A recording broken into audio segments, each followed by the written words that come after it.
原来把苹果和黄芪搭配在一起，没想到作用这么厉害。试了几天，真不错。老一辈们留下来的土方法，不得不让人佩服。但是知道这个方法的人不多，一起来看一看吧。大家好，我是鹏鹏。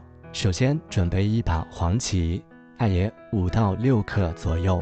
我们先需要把黄芪给它清洗一下。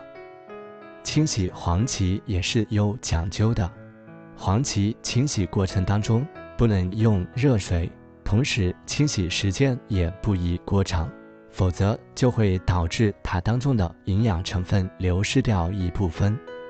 黄芪也是一种药食同源的食材，的主要成分一般有黄酮类化合物以及氨基酸等多种组成。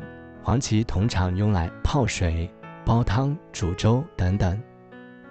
清洗好黄芪过后，用漏勺给它过滤出来，然后把清洗干净的黄芪先倒入锅中，加入纯净水，先开始煮黄芪。因为黄芪是根茎植物，所以要经过高温煮，才能让它当中的成分释放得更加充分。盖上盖子，先用大火把锅里面烧开。这时候咱们再准备一个苹果，先把苹果表面淋湿，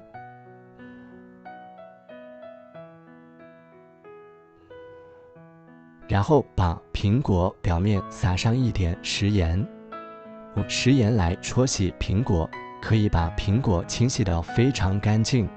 食盐它不仅有摩擦颗粒感，还可以有效地去除苹果表面的农药残留。苹果虽然现在我们一年四季都能吃到，并且它口感脆甜多汁又营养，是在吃之前我们也一定要给它清洗干净哦，这样吃起来才会更加的放心，也会更加的健康哦。然后再用水冲一冲即可，这样就得到了一个非常干净的苹果。接下来把洗好的苹果放入菜板上，将苹果从中间一分为2，然后再次从中间给它分开。改刀把苹果切成片，不要太厚，也不要太薄。如果太薄，会把苹果煮得特别软，而太厚就不能把苹果当中的成分充分的释放出来。切好以后，先给它放入碗中备用。接下来准备4到5颗大红枣，然后再准备5克左右的枸杞。枸杞、红枣清洗过程当中需要加入一点面粉，因为红枣和枸杞表面凹凸不平，容易藏纳灰尘，所以需要用面粉来抓拌，这样可以把它们表面的灰尘给吸附出来。抓拌上一小会儿，我们可以很明显的看见碗底已经变得特别脏了。没错，这就是枸杞和红枣表面残留的灰尘。直到每一粒上面都裹上一点点面粉就行，像这样就差不多了。然后再加入水，把枸杞和红枣清洗干净就可以。枸杞和红枣也是我们非常常见的，通常用以泡酒、泡水、煲汤、熬粥等等。因为枸杞和红枣营养价值特别高，俗话说人到中年不得已保温杯里泡枸杞，是泡枸杞的过程当中也少不了大枣。洗好之后用漏勺捞出，然后再用水冲一冲即可。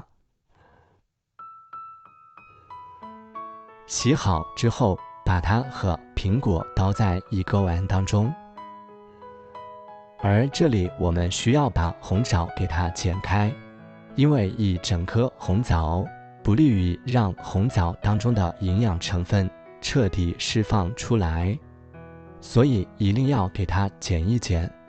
至于红枣核，去不去除也无伤大雅，直到全部剪开之后备用。到锅里面的黄芪煮好，现在黄芪已经煮好，揭开锅盖，你会闻到浓浓的黄芪香味。我们也可以用勺子盛出来看一看，看黄芪已经被煮软。现在可以把苹果、红枣以及枸杞倒入锅中，然后搅一搅。当然了，如果有的朋友喜欢吃的偏甜，可以在里面加入一点冰糖来增加甜感。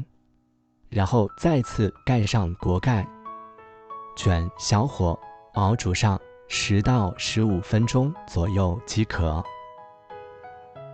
熬煮时间到了之后，现在我们再揭开，你会闻到浓浓的一股香味扑鼻而来。尤其是煮过后的苹果，它的香味会变得特别浓郁。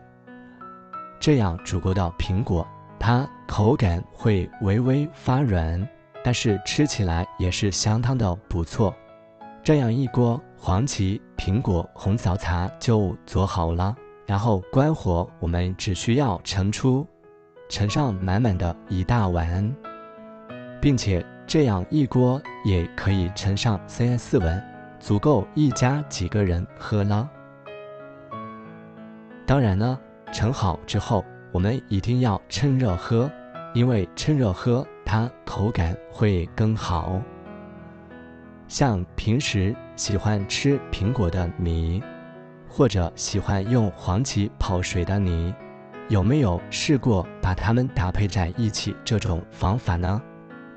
不要看做法简单，作用却非常的不简单，这个是老一辈们留下来的智慧和结晶。坚持这样喝，会给你带来大大的惊喜和发现哦。当然了，建议把里面的苹果也全部吃光，就算不吃苹果，我们也一定要把里面的汤汁给喝完。朋友们，看到这里，你知道黄芪和苹果搭配在一起煮水的作用了吗？你可以在下方评论区分享出来哦。当然，如果你还不了解，也可以去网上仔细搜一搜。好了，今天的视频我们就分享到这里了，点关注不迷路，这里是鹏鹏美食房，我们下期视频不见不散，拜拜。